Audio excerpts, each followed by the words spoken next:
मनुष्य को माँ कहकर संबोधित किया हो। एक ऐसी महिला भक्त जिसने अपनी सुंदरता को राक्षसी रूप में बदलने की प्रार्थना की ताकि वह केवल अपने आराध्य की भक्ति कर सके। आखिर क्यों पुनीतावती को अपने हाथों के बल चलकर कैलाश की दुर्गम चढ़ाई करनी पड़ी? वीडियो के अंत तक बने रहना, क्योंकि शिव और उनकी इस माँ का मिलन आपकी आंखों में आंसू ला देगा। इस अलौकिक गाथा की शुरुआत होती है करैक्कल नगर के एक धनी व्यापारी के घर, जहाँ पुनीतावती का जन्म हुआ। अपार धन, वैभव और सुंदरता के बीच पली बढ़ी पुनीतावती का मन संसार में नहीं बल्कि हर पल महादेव के स्मरण में रमा रहता था। उनके जीवन की एक घटना ने उनकी दिव्यता को पूरी दुनिया के सामने ला खड़ा किया। एक बार पुनीतावती ने एक भूखे साधु को अपने हिस्से का एक आम भेंट कर दिया। बाद में जब उनके पति ने वही आम मांगा तो पुनीतावती संकट में पड़ गईं। उन्होंने सच्चे मन से महादेव को पुकारा और चमत्कार देखिए, शिव की कृपा से उनके हाथों में साक्षात एक दिव्य आम प्रकट हो गया। उस आम का स्वाद इतना अलौकिक था कि उनके पति समझ गए कि पुनीतावती कोई साधारण स्त्री नहीं बल्कि साक्षात देवी का अंश है।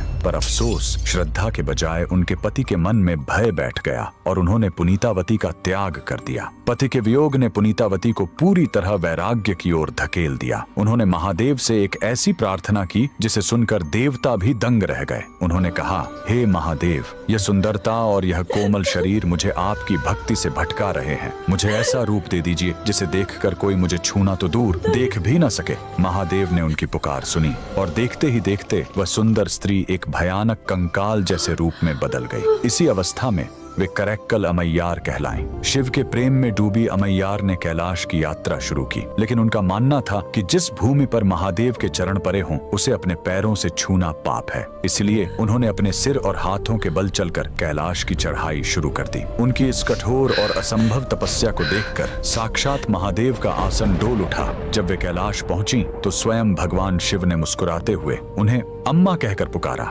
ब्रह्मांड के पिता को अम्मा कहते सुन पुनीतावती भाव विभोर हो उठी और उन्होंने महादेव को अप्पा यानी पिता कहकर संबोधित किया। महादेव उनकी भक्ति से इतने प्रसन्न हुए कि उन्होंने उनके लिए नटराज रूप में तांडव नृत्य किया। अमैयार ने न केवल उस नृत्य के दर्शन किए बल्कि उनके मुख से निकले भक्ति गीत मुत्था तिरुपाधिकम आज भी शिव भक्तों की आत्मा को तृप्त करते हैं। तो बोलिए उस परम भक्त और उनके आराध्य के सम्मान में हर हर महादेव।